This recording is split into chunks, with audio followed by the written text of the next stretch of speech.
us again.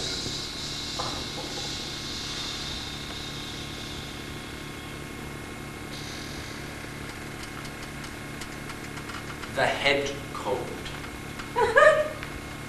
My brother-in-law had, on the paternal side, a maternal uncle whose great-grandfather's nephew had decided to take as his third wife a young woman whose brother he had met on one of his travels, a girl of whom he was enamored, and by whom he had a son, whose niece happened to marry a man who had married an intrepid lady pharmacist, who was none other than the aunt of an unknown fourth-class petty officer of the Royal Navy, whose sister spoke Spanish fluently, and who had had, by her second marriage, a child who happened to be the great-uncle of a man in Portugal who owned a vineyard which produced mediocre wine, but who had a second cousin, a sergeant major, a stay-at-home, a man of doubtful quality, who had 3 daughters, one of whom's father had an illegitimate daughter who, in the hopes of making his fortune, had brought her up so that she could know a footman who had known Rothschild.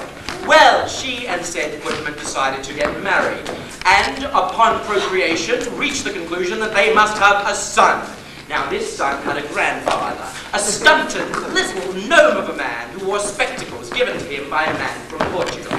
Now this man had 3 brothers, one of whom married a woman who had subsequently married a forester, who was the foster brother of a country doctor, himself the foster brother of another country doctor, himself the foster brother of yet another forester, who was himself the foster brother of yet another country doctor, himself the forester of another foster brother, whose third wife... I knew that third wife!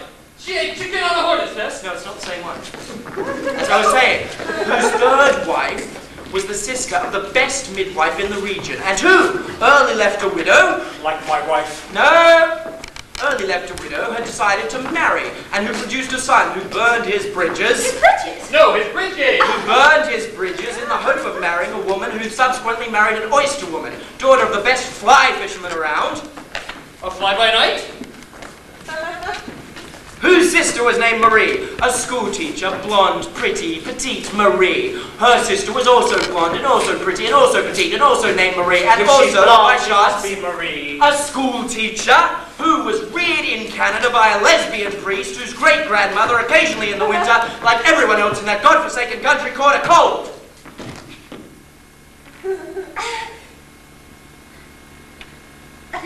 What a fascinating story! It's almost unbelievable. If he caught a cold, he should get a cold. It's a useless precaution, but absolutely necessary.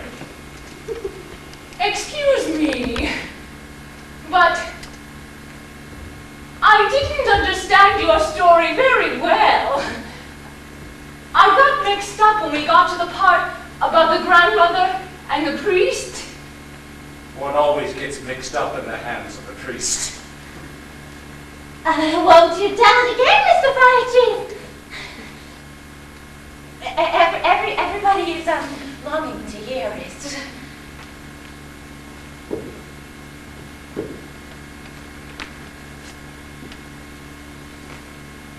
No.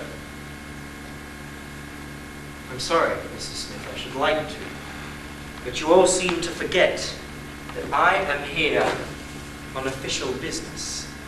And as such, I do not have the time.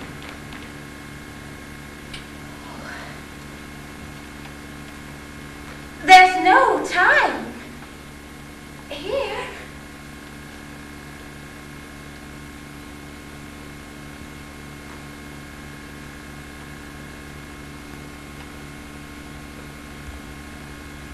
Touch the clock. It runs badly.